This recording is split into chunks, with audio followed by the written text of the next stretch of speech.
Hello, my name is Gabe Cheng. This is my Regions presentation for Econ 111. And my presentation is going to be on the effects of climate change on the Kodiak fishing industry. So, fishing industries are not really known for being very stable economies. Um, it's hard to predict exactly how much money you're going to get per fish. It's hard to predict how many fish you're going to catch. Therefore, it's really hard to predict how much money you're going to make from year to year. Because of this, a lot of fishing communities are not super economically stable. Kodiak, on the other hand, is known for having many fishing industries, and because of this, if one one fishery has a bad year, it can be supplemented by another fishery. So the Kodiak economy is quite stable. Here is a breakdown of the Kodiak economy. This was done in 2024 by a business climate survey. So here you can see the seafood industry accounts for a quarter of Kodiak's jobs and more than a quarter of its earnings. So this is obviously the backbone and the foundation of the Kodiak economy. There's three big contributors of three big fisheries in the Kodiak economy. The crabbing industry accounts for about 24% of the revenue brought in from fisheries.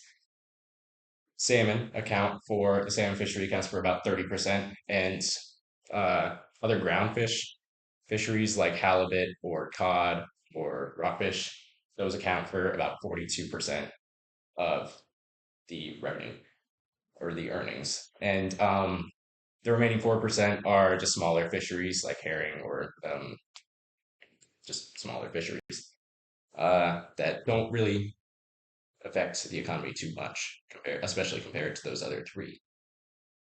Here we have a chart of the salmon fishery over the last 10 years. And this is a great representation of how unstable the fishing industry can be. So here in 2016, you can see the salmon industry brought in about $15 million. It was actually a little less, but that's all right.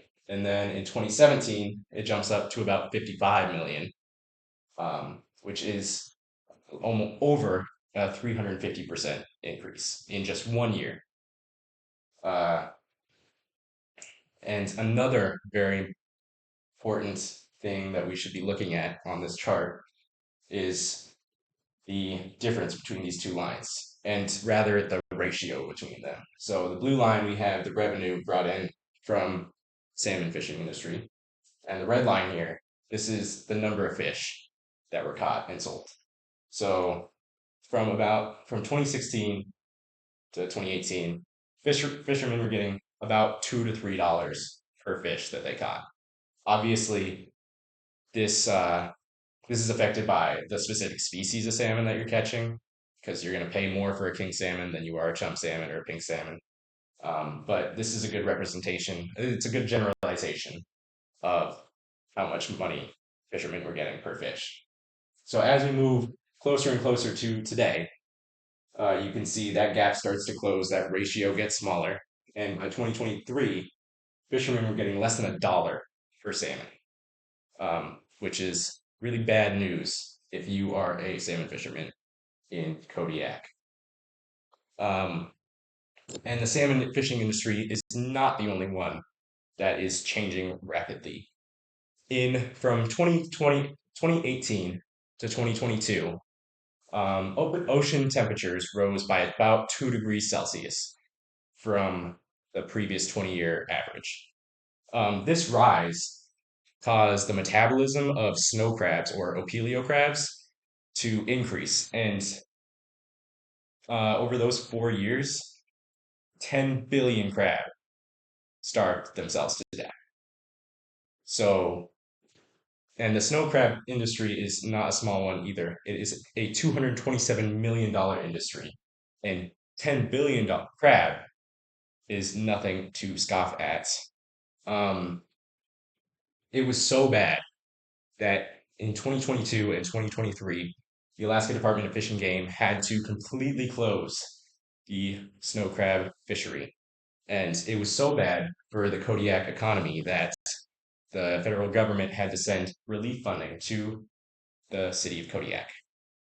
And even today, after the fishery has reopened, Kodiak is still feeling the effects of this because the biomass of what was pre 2018 is now 15 to 18% of that pre 2018 number. Um, and uh, snow crabs and other crabs are not the only ones that are feeling the effects of climate change as of recent. Um, Here we have a chart of the 2024 harvest of Kodiak salmon.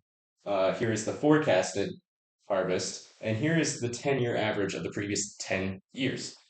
Obviously, there's a very stark difference between these two charts. Over the at 10-year average is nearly more than double what the 2024 harvest was. And as we saw before,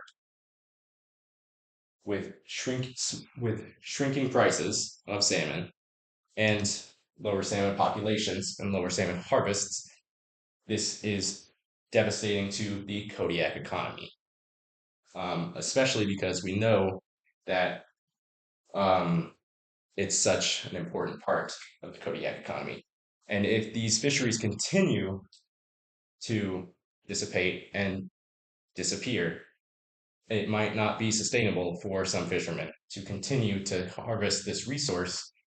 And just as a reminder, this is the backbone of the Kodiak economy. And if we lose these fisheries, we might not be able to hold up the Kodiak economy. Thank you.